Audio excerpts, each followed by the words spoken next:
And that's right, everybody. Welcome back once again to another edition of the Best Seat in the House podcast. As you know, I'm your host, Rob Kramer, alongside my co-host, the great Daniel Bobo Carlin. And of course, we had a big Olympic opening game today for the U.S. National team down there. USA! USA! USA! USA! USA! There you go. 5-1 today. They ended up beating Latvia over in Italy for this Olympics opener for them. And, obviously we got a lot of other stuff to get into too. We got some Mets injury updates. Obviously, if you clicked on this video, you probably saw the Lindor news about he having the surgery to repair his hamate bone. So he's going to be sidelined for 6 weeks. We got a lot of Knicks stuff to get into. So, and then, of course, the Super Bowl, it's Thursday. The Super Bowl was Sunday. Nobody's even talking about that anymore. So, Dan, what's on the top of your mind right now? Let's jump into that. Well, of course, recently that exciting win, the U.S. winning 4-1 over Latvia, or just moments ago. That was just a nice win, nice little something to celebrate about. Oh, I mean, my voice was shot after the first period of that game because I was yelling. I may have been yelling at the refs in my living room to the point that I almost angry tweeted in 3 different languages. By the way, I almost angry tweeted in 3 languages. Thanks to Google Translate, I was able to do that. But I ended up not doing that because the U.S. quickly responded quickly in the second period. So that saved me from doing that. But I'm also angry on that. But on another news, I'm pretty much like, oh no, bro. When I learned about that Lindor injury, 6 to 8 weeks. That just yeah. All right. Well, let's stay on one topic. Let's stay on one topic for right now. Yeah, you're right. The Lindor news definitely was bad news, but let's keep things with the Team USA, Dan. We'll just recap that game real quick. Obviously, there's not much to get into. It's the opening game against Latvia, but you brought it up, Dan. The U.S. actually ended up winning that game 5-1 was the final. They ended up putting one in late too, so Team USA off to a great start. Obviously, you've always got to compare yourself to Canada in this aspect, where obviously the heavyweight team right now is Team Canada. We all know that. The last 2 times, I believe, that they've sent NHL players to the Olympics, the Canadian team has won the gold in both of those. The last one being in Sochi in 2014 over in Russia. So obviously there's a lot of history of NHL players and the amateurs. Obviously the Dream Team, and not the Dream Team, the Miracle on Ice in 1980. That was amateurs. Shortly thereafter that, they ended up sending NHL players again. So it's always gone back and forth. But obviously, Canada's going to have the leg up on that. They won their opener 5-0. So, hey, we both scored 5 goals. We allowed 1, that they allowed none. So I feel like we're keeping pace with them right up off the bat, Dan, right? Yeah, exactly. I just felt really good about this team that we sent out to Milano for the Olympics, because especially after that 4 Nations tournament, there was just something in this team. They just had this energy that I feel like it's most of the same guys that we sent out there at the 4 Nations tournament, the Cup last year. And there seems to be this built up energy, this built up whatever it is that they just want to this time they want to seal a deal and win it. And I can tell you this is gonna be like playoff hockey in like 2 weeks, and it's gonna be. I'm gonna need a lot of tea and honey and stuff and the cough drops, because my voice is gonna be shot this couple weeks. I think, and man, if the U.S. get to the gold medal game, I might be waking up some people in the morning, because I looked at the schedule, the start times for all these games. If we get to the gold medal game, that's going to be at 8:30 in the morning, mind you. There's going to be some people hungover because it's a Sunday. that's going to be on a Sunday at 8:30 in the morning. So I'm going to be waking up some people. Well, I probably have drank some coffee to be if that, assuming that happens and we get to the gold medal game, we'll both be drank some strong coffee. As you're hearing it first. If we get to the gold medal game, you guys are going to get a live show of us watching it in the same That's room. Right. Us what you're going to get the cameras on us the whole game as we're reacting to the game. Like you'll get to see how we react during the game, and we'll even be talking to you guys, all you guys watching and during the intermission. So so hopefully things work out well, that we get the first ever live game watching episode of Beast. It could happen in a couple of weeks. This is true. We're hoping that the U.S. gets that far. Obviously, the Four Nations tournament that you brought up last year ended up being USA and Team Canada in the finals. They were saying that Connor Hellebuck, who was the starter in today's game, obviously they've got a couple of other really good goalies on the team. I know, Ottinger from the Dallas Stars. I forget who the third goalie is, but they've got three really good American goalies here right now. But Connor Hellebuck was the one that got the start today. He was the goalie last year in the Four Nations tournament and played really, really well, especially in those Canadian, big time games they ended up playing. So you can't blame them with going for Hellebuck under these circumstances. You want to set the tone, especially early, because I'm sure he's going to at least work in the other guys eventually. Mike Sullivan, the New York Rangers head coach, who's the head coach of Team USA, along with David Quinn, also there too. Mika Zibanejad's playing for Team Sweden. JT Miller is on this. Vincent Trocheck is on Team USA. So definitely a lot of Ranger representation here. But the big thing, Dan, is that as long as the goaltending stands up, I think it's going to end up being USA and Canada. We ended up losing in overtime last year to them. Everybody was saying that Hellebuck came up one save short. He had a great run, and you can't take anything away from him. But unfortunately, it was one save short last year. And let's hope that Team USA is able to push through that this year and use it as motivation.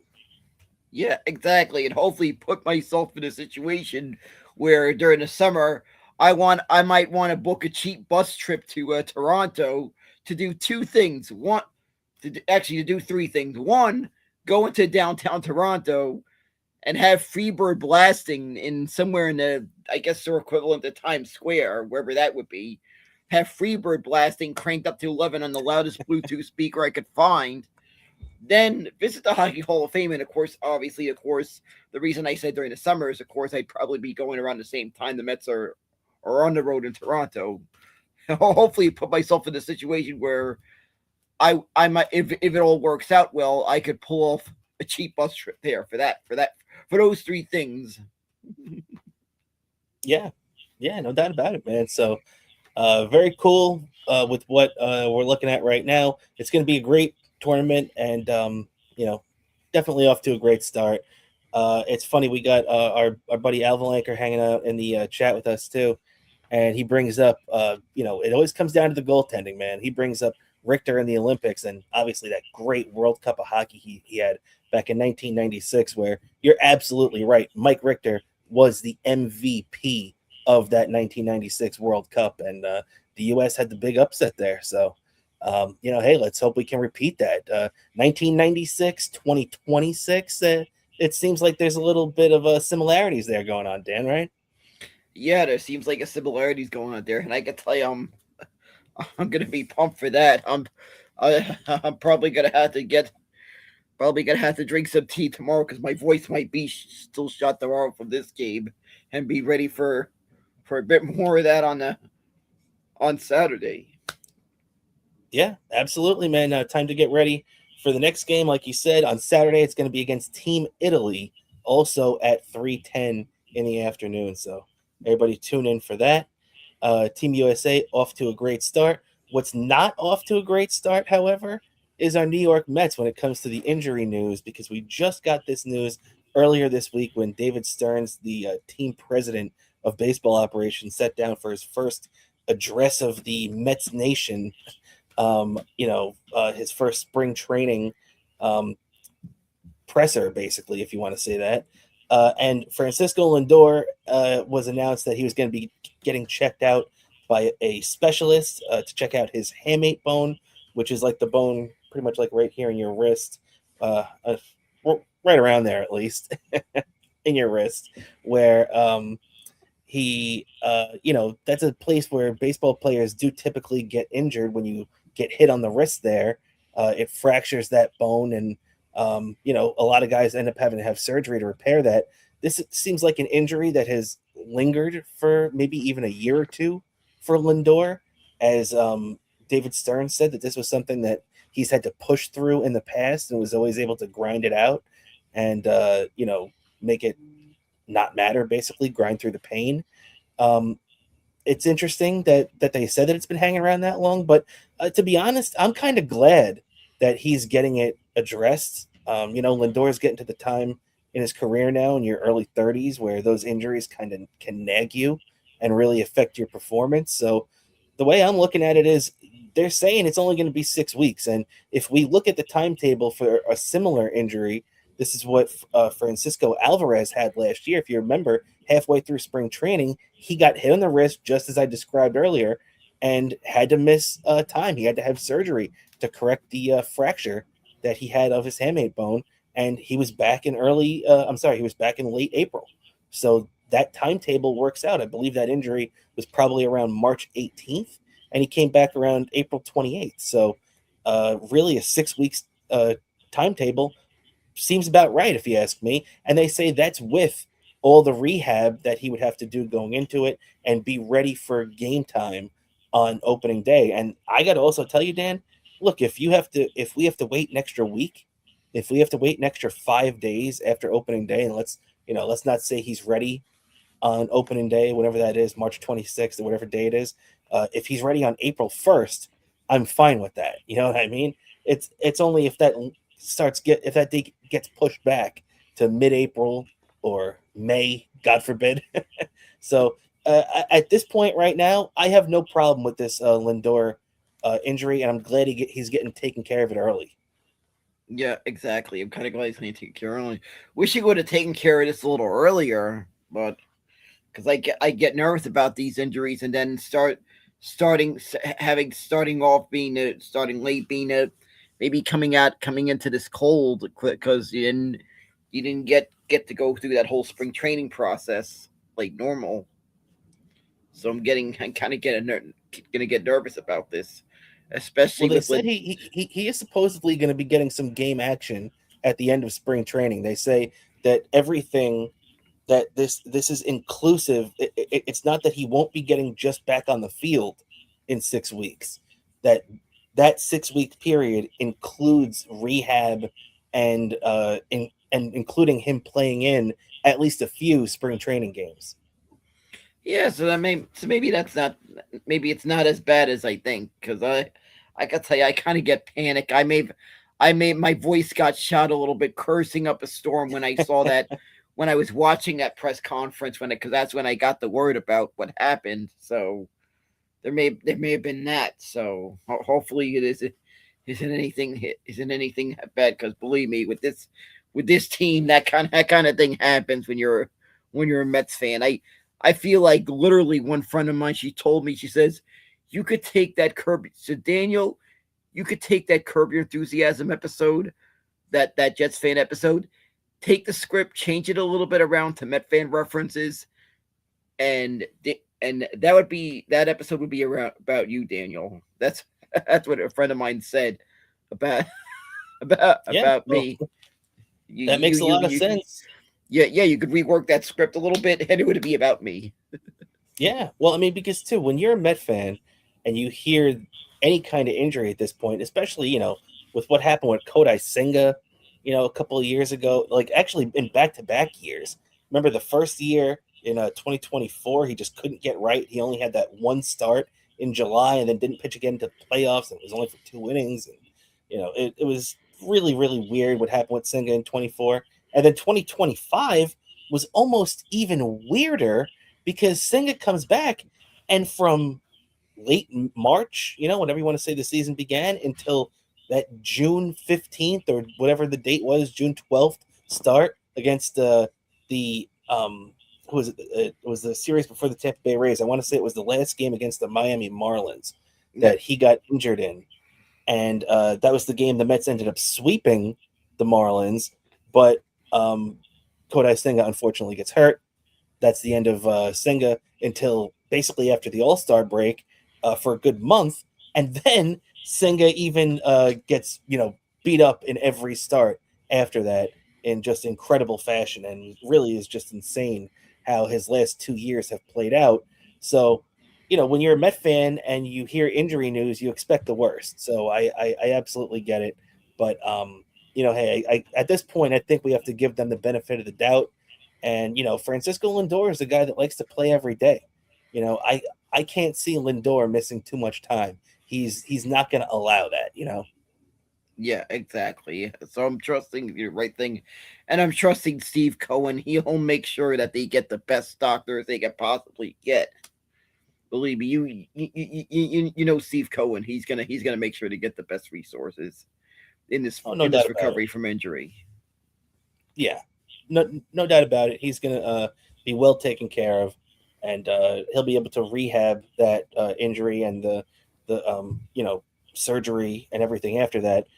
He'll be down in Port St. Lucie all spring. He won't be playing for most of that time, probably into at least the second half of spring training, the last 10 days, maybe even. But he is supposedly going to be getting into some spring training games, so fingers crossed everything works out with that. Another interesting fact that came out of that press conference, Dan, is that the Mets have officially moved Juan Soto to left field.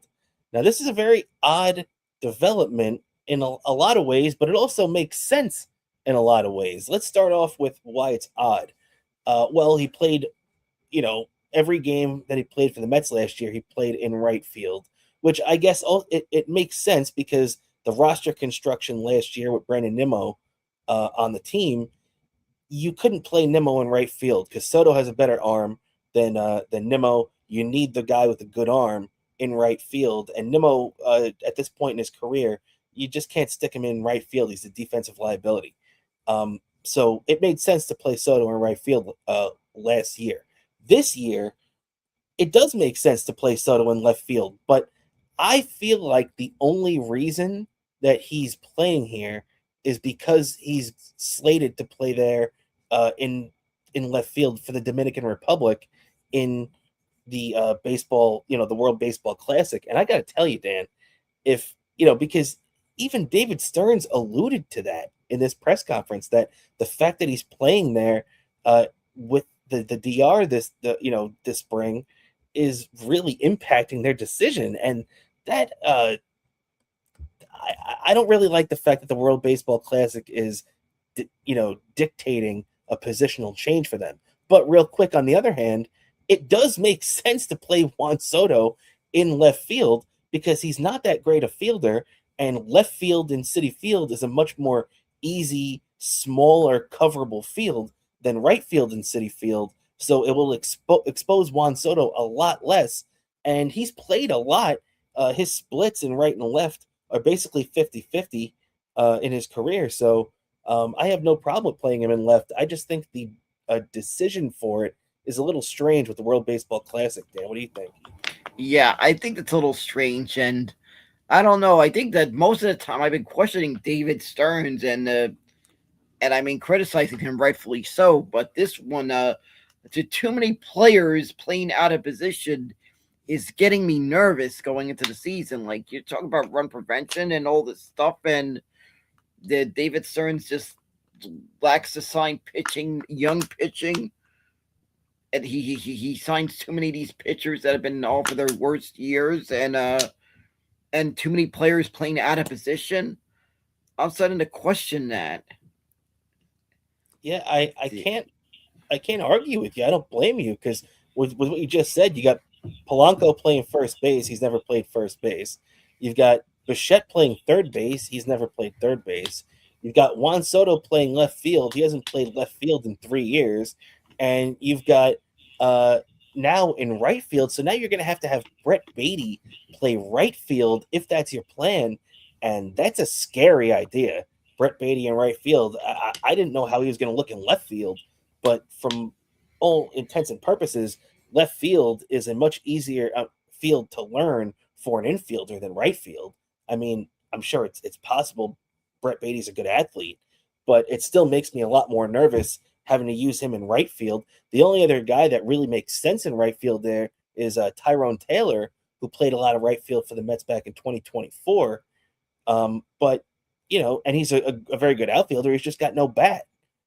So one guy I would keep an eye on though, Dan, because it's interesting to me that even though I do think that Ryan Clifford, one of the top Met prospects down there in AAA this year, they're saying Ryan Clifford is his easiest path to the big leagues is first base for the Mets, at least right now.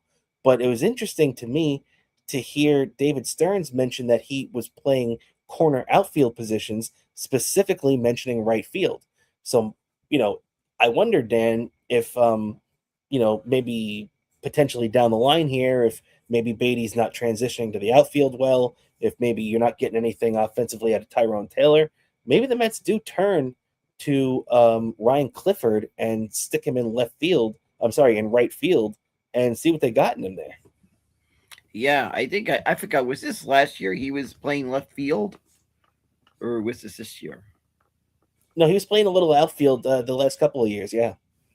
Yeah, I think that kind of made sense. Though I think that kind of also made sense more for another thing was because we were unsure what was going to be the thing if we were going to re-sign Pete Alonso or not. Also, so that may have played a factor. So I think this time because we didn't re-sign Alonso, I feel like there's a void at first base from someone who could actually has experience playing first base. I feel like he's going to get more reps at first base in AAA. So that's going to be a lot to look into.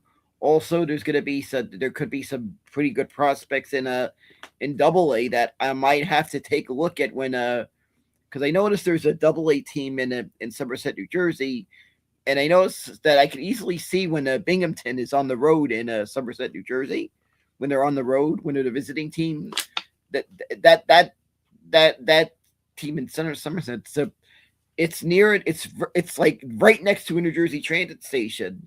So I might make the trip there when Binghamton's on the road, depending what day it is. When Binghamton's on the road there, to check out some of the prospects in AA, without having a hitch a ride all the way to Binghamton. So I might that definitely makes sense. Yeah. I was thinking of doing that last year around that time when I noticed the schedule that Binghamton was going to be on the road in Somerset. I was going to do that, but I saw New Jersey Transit was having some issues that day, so I opted not to. But I might do that this year. Yeah, well, that makes a lot of sense, especially, to be honest, a lot of the Mets' top prospects, too, have moved on from AA.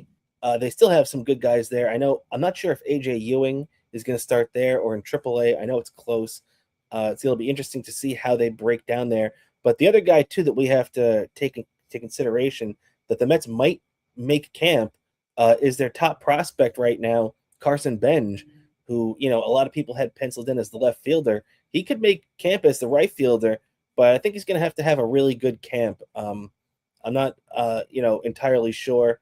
But I think it's going to be one of those things where it'll be like Pete Alonso in 2019. At the end of spring training of 2019, I remember being in that clubhouse actually on the last day of spring training when I ended up getting the opportunity to go down to spring training there and cover the Mets in the final day of spring training there for WGBB.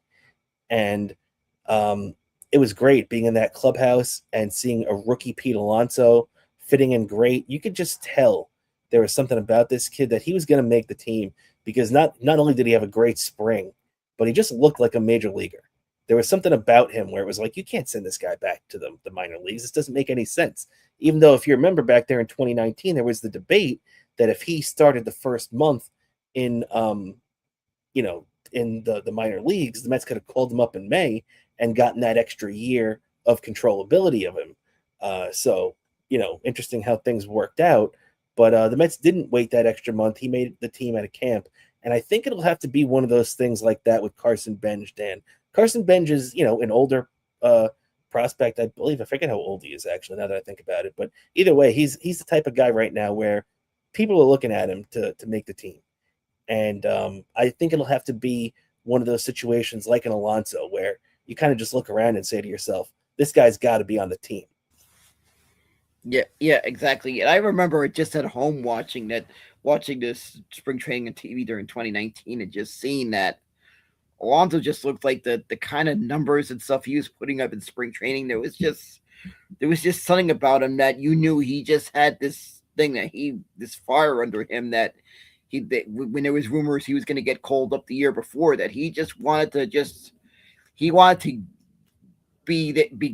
into the majors like right out of the gate. He just came storming out of the gate in spring training with a purpose, and it ended up a show. He made Mets history in his rookie year.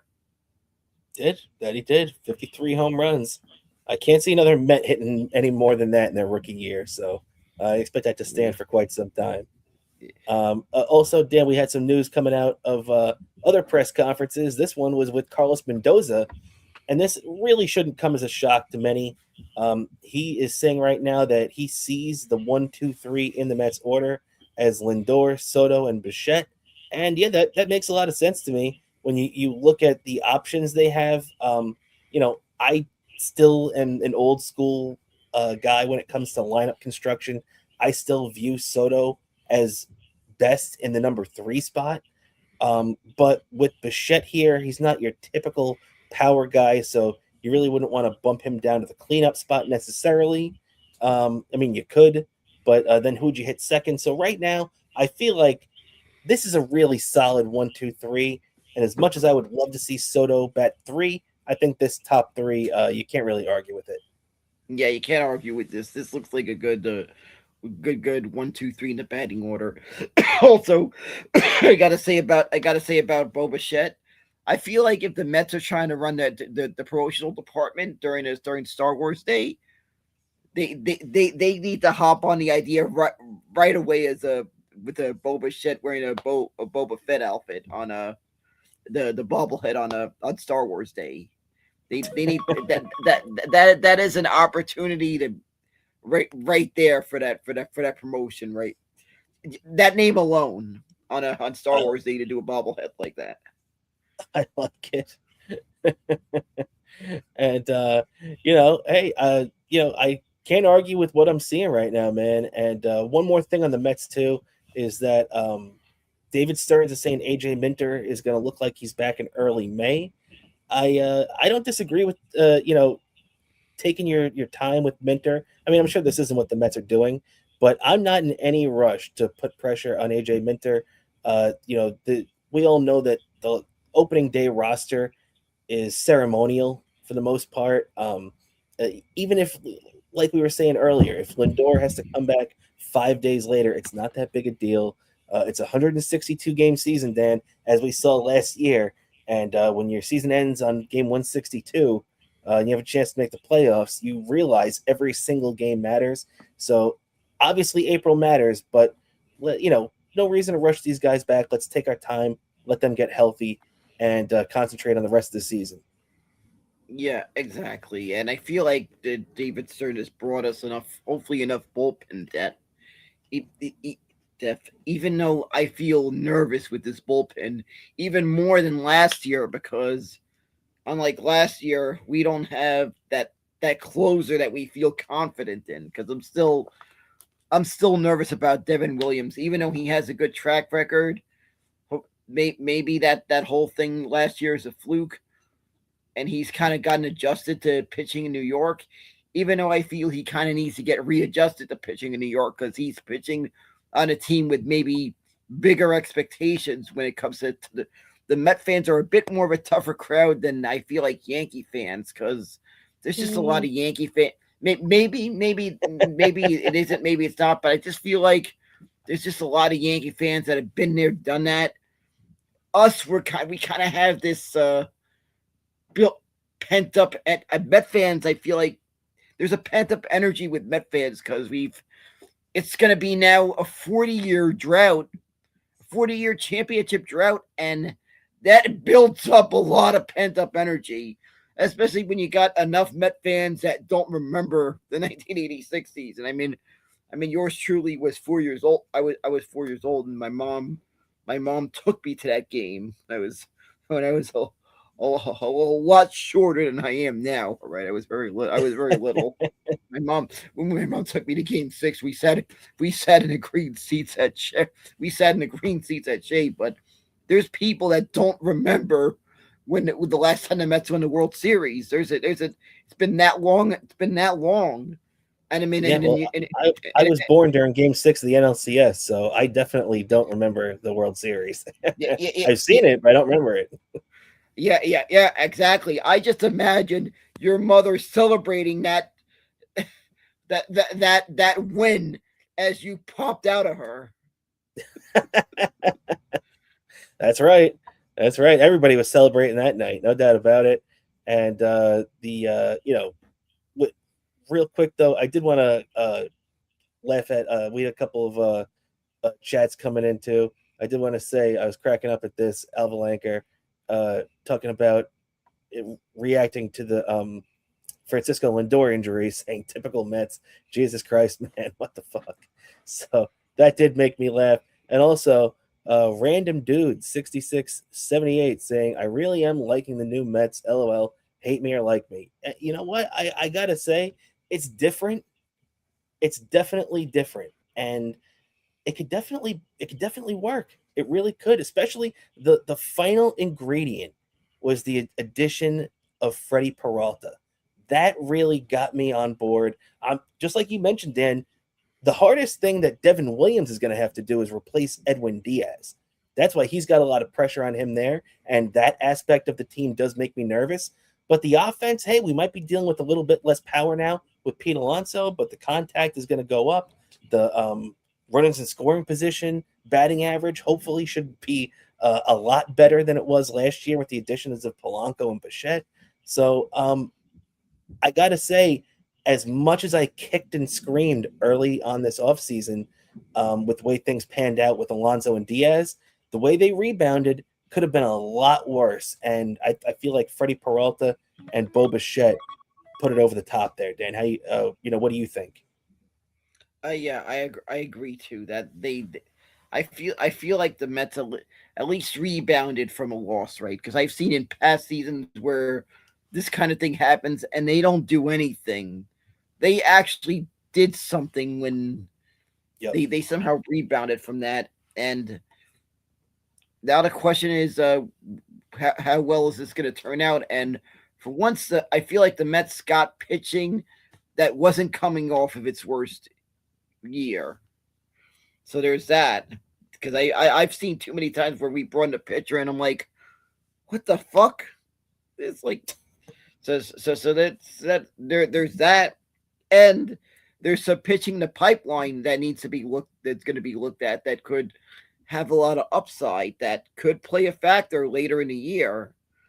That I mean, depending on things work out. So I feel like there's a lot to look forward to this year, and could be a fun year. And hopefully, we celebrate the 40th anniversary of the 1986 Mets in this style, and maybe do the same thing the 1986 Mets did, the same outcome.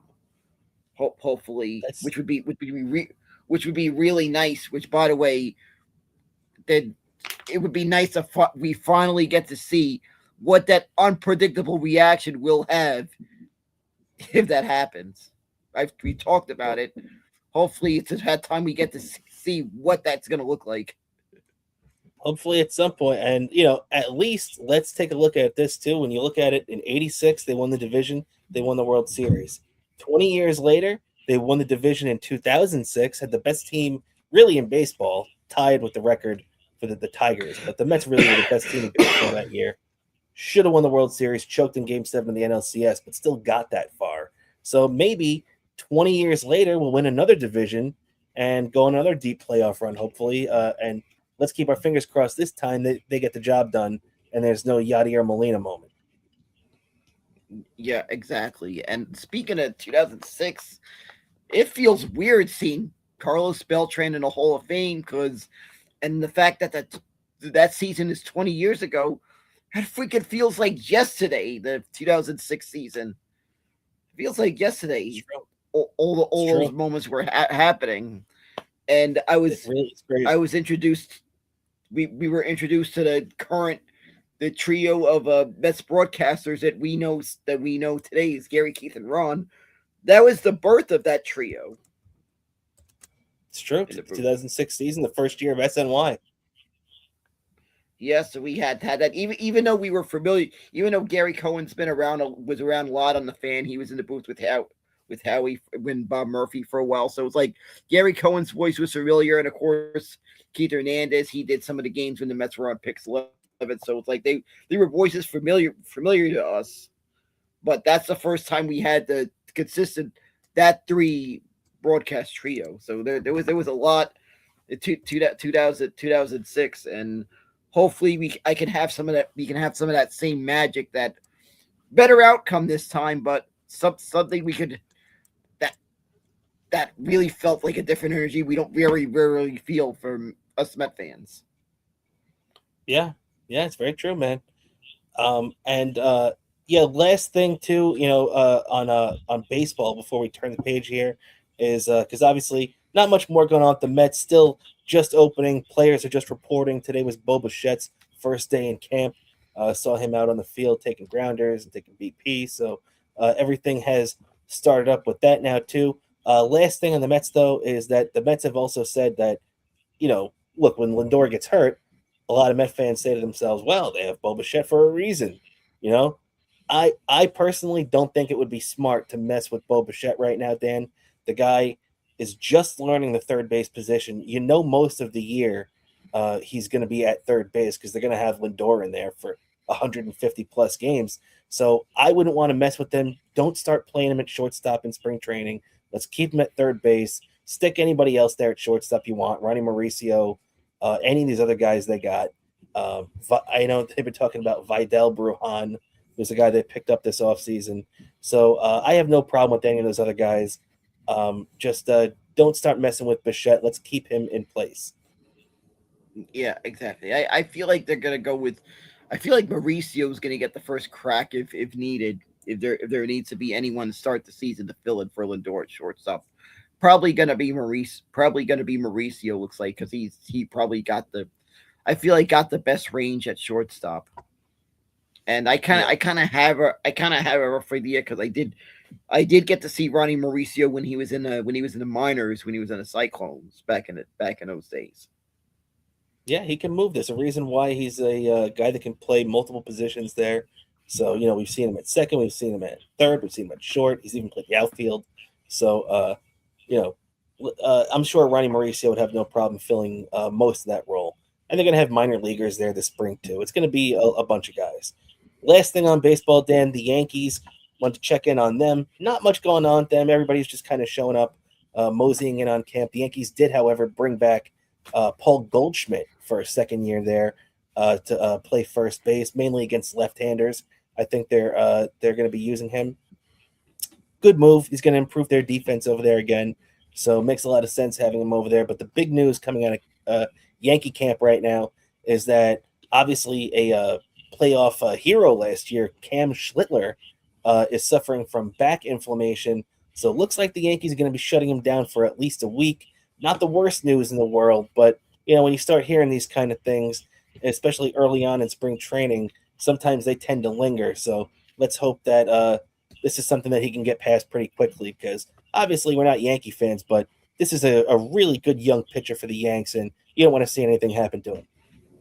Yeah, exactly. The Yankee fans don't want to see anything happen to him. So this is kind of one that kind of is probably going to be have Yankee fans a little nervous when they hear this, and they gotta hope it doesn't linger for them to during the year. So that's gonna be one to keep an eye out for all you Yankee fans watching this show. That's right, and you don't want it to linger longer. Unlike when you used to listen to Opie and Anthony, where they wanted you to linger longer, they don't want this injury to linger longer, right, Dan? Exactly. And they want to make sure they get the best medical staff from Ted's Medical Staff Emporium. I thought you were going to say Dr. Steve, but Ted's Medical Staff Emporium, I like it. All right, yeah. So the Yankees are shutting him down for a week, and now let's talk about the Knicks. Dan, the Knicks just had a back-to-back the last couple of days, and boy was it completely two different stories. First, let's start with the bad, because there was some bad and there was some good. We'll start with the bad. The Knicks, they lose a brutal game at home to the Pacers, who, and let's not forget, everybody might think, oh, the Pacers are a good team. They beat the Knicks. They went to the NBA Finals last year. No. Halliburton, their best player, Tyrese Halliburton, is injured. He's out for the whole season. He got hurt in the finals last year, still recovering from that all these months later. But they're having a terrible year. Coming into this game, they were 13-39 and had been 3-22 on the road. They were one of the worst road teams in the league, and the Knicks go out there and allow 137 points to them. And you knew early on they weren't stopping them either. They were putting up 30 points in every freaking quarter. And the Knicks lose this game 137-134, ran out of gas late in OT, and just couldn't get a break there. And that is a terrible, terrible loss to a really bad team. Yeah, that one just really that game just got on my nerves. That I do not know how my TV survived that, because I threw an empty can, and that can almost hit my TV. I was just upset. This Knicks team, the Knicks are just a whirlwind of emotions, and they're gonna be all the way, even with the last second. If we have even a lead late, the day they win an NBA Finals, hopefully that'll happen soon, maybe this year. I'm telling you, it's gonna be just. There's gonna be a whirlwind of me yelling and everything all the way until that final horn sounds that signifies that it's over and we've the confetti comes out. That's right, man. It's gonna be like that, and there's gonna be, whenever it's the Knicks, medics are on standby. Yeah, and that's what it was on the loss on the other night against the Pacers, where you just kind of knew it wasn't going to go the next way.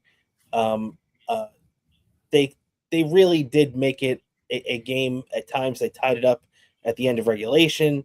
It was close, and they were, even at one point, they were down by 9 points with 20 seconds left in this game, and fought all the way back and had chance after chance after chance, and just could not seal the deal. Completely different game last night. That was the Knicks bouncing back and blowing out the Sixers in one of the biggest blowouts in franchise history and in Knicks Philly history all time. The only games that were even close to this was a game in 1972 and a game in 1994. The Knicks won by 48 points. But this was basically the same thing. Just an absolute disgrace for the Sixers, who, and it's crazy. The Knicks scored 134 points and lost by 3 to the Pacers, who are 13-39 coming into that game. They scored 4 more points than that, 138 last night, and ended up winning this game, as you could see, by 49 points. 49. Absolutely insane. One of the biggest blowouts in team history. Only the Nets game from earlier this year, where they beat them by 54, I think it was, is a bigger game in franchise history. So crazy game, Dan, and big win by the Knicks. And Philly's a good team too. Philly is 30-24, not quite the Pacers record. So It's a big win, but it's just weird how Jekyll and Hyde this team can be at times. Yeah, it's just weird how that happened. And I meant to credit that. That's just a nice feel good win, though. Anytime a win like that over a team from Philly, I kind of feel extra juiced up from that, and rightfully so. So that was a nice little feel good win. So we had that, but still the next day I was there was smoke coming out of me. Yeah, and that makes a lot of sense because it was a really infuriating game, but nice to bounce back this way. And also, big shout out to Jose Alvarado, who really has had an impact since coming to the Knicks. He had, I believe it was 5 or 6 threes last night. He scored 26 points in 18 minutes. Really awesome game for him off the bench. Already showing his versatility and how dynamic he can be in games at times. Now, this is a good way to go out, Dan, too, because this will be the Knicks' last game for over a week, as NBA All Star Weekend is going to be in effect now. Um, obviously, we all know the NBA All Star Game is going to be on Sunday night, so we'll see all the stars take place in that game. But I'm going to be really interested to the Saturday night game, though, Dan, because I don't know if you saw this, but there's a shooting contest going on. They got 4 teams, different combinations of guys and everything, but it looks like they have a mix of regular current NBA players and legends are sprinkled in here. There is an all New York Knicks team of the 4 teams playing in this competition, the shooting competition on Saturday, and a very interesting combination of Carl Anthony Towns, Jalen Brunson, and straight out of like NBA 2K, Allen Houston. So you're gonna have those 3 Knicks, obviously the former Nick Great and Allen Houston, and the 2 current Knicks in Towns and Brunson, and they're gonna be a 3-man team uh, of these 4 teams they're gonna be having in this shooting competition. So it's gonna be funny rooting for Team Knicks on Saturday night there, right? Yeah, that is. That's gonna be interesting, and I'm eager to. I never expected I'd be seeing Allen Houston lace up his sneakers and hit an NBA court again all these years later for even for just a skills competition. But it'll be interesting to see. It'll be interesting to see how that's going to turn out. Probably a great Nick. Probably could have.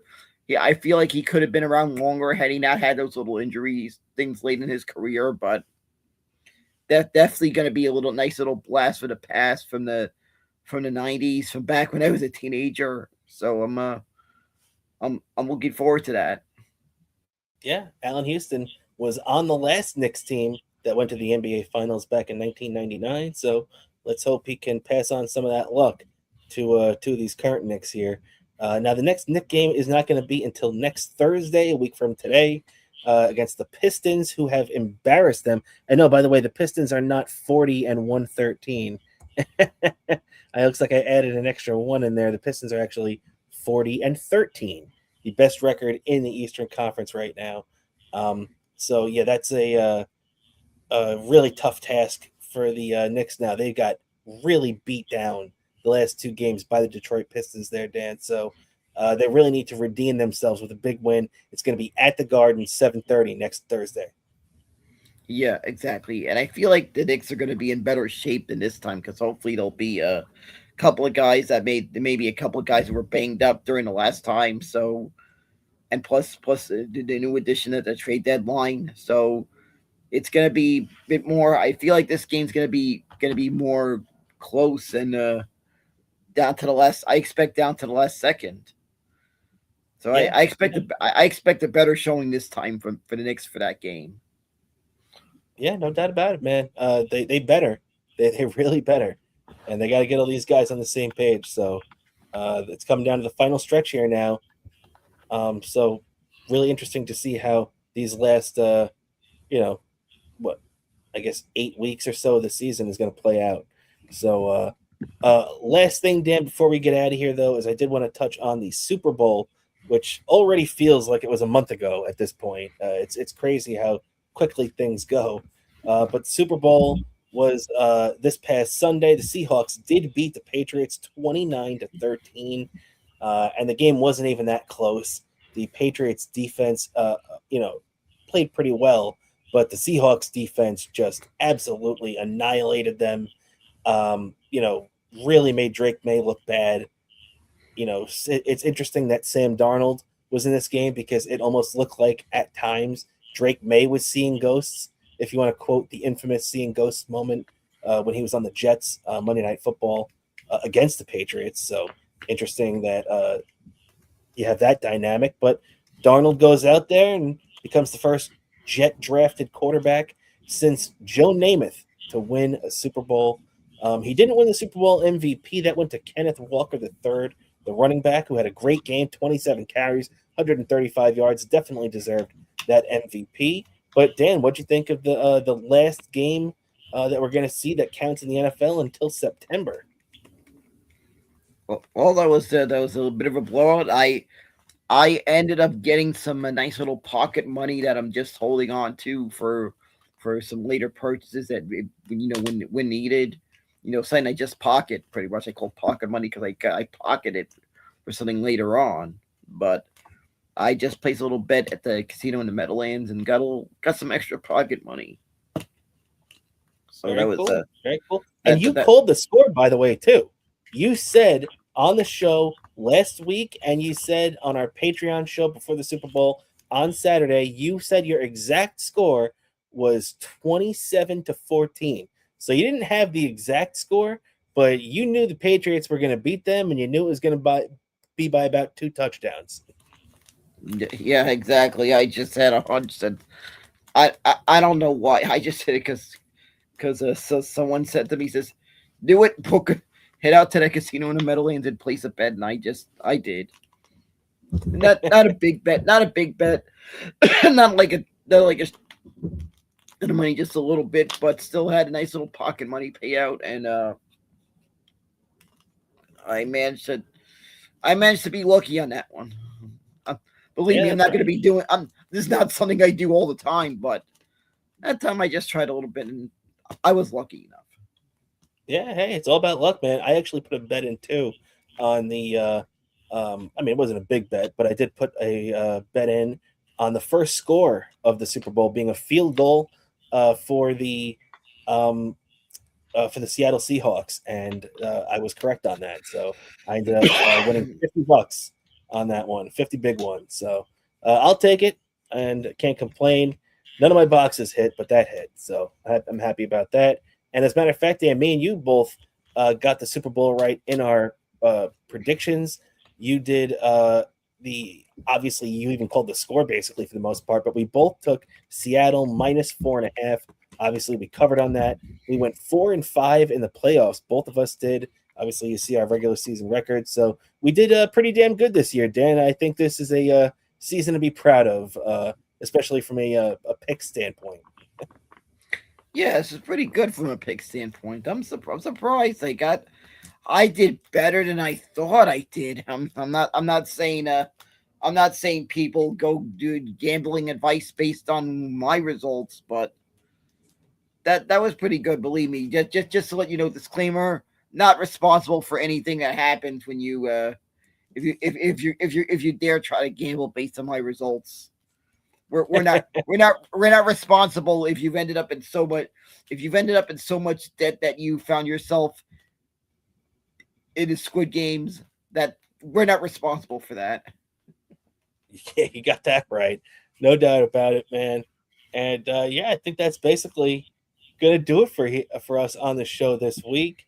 Definitely covered a lot of ground, and it's only going to get bigger next week as spring training is really going to kick into gear. They're going to be just about ready for the start of games here coming up. I think the Mets' first game is around the 18th or right around there. They start earlier this year because of the World Baseball Classic. And also, we're going to have the Knicks coming back from the All-Star break the day of our show next week. And the Olympic hockey is really going to be kicking into full gear as we get deeper in this tournament, Dan. So It's going to be a fun week. Hope everybody has a great weekend. Before we get there, Dan, anything like to plug before we get out of here? Sure, I got to plug my X account, Bobo103 NYC. Follow me at X for all Robo content. On X, Instagram, Bobo718DK. YouTube, one word, Daniel Curlin. Also, be on the lookout. If you subscribe to our Patreon, if you haven't, subscribe to our Patreon, only $5 a month. Where you will also be getting a track out. Bobo's Trackside Minute will be resuming pretty soon because the Daytona 500 is this Sunday, so you're gonna get the 2026 debut of Bobo's Trackside Minute at some point. That's right. We just that's right. So more importantly, you support our show, and it's a great deal. Yeah. And be on the lookout for that. Like Dan said, Best Seat in the House podcast, patreon.com. Check it out there. Last chat check before we get out of here, Dan, is I saw Al Blanker was cracking up at the Boba Fett idea. And obviously the 2006 season, very special. Also, the disabled officer, thank you. Thank you for your time. Well, thank you for your service. And that is just about going to do it. Everybody, thank you for hanging out with us. Make sure if you like the program to give us a like, leave a comment on our video. We appreciate it.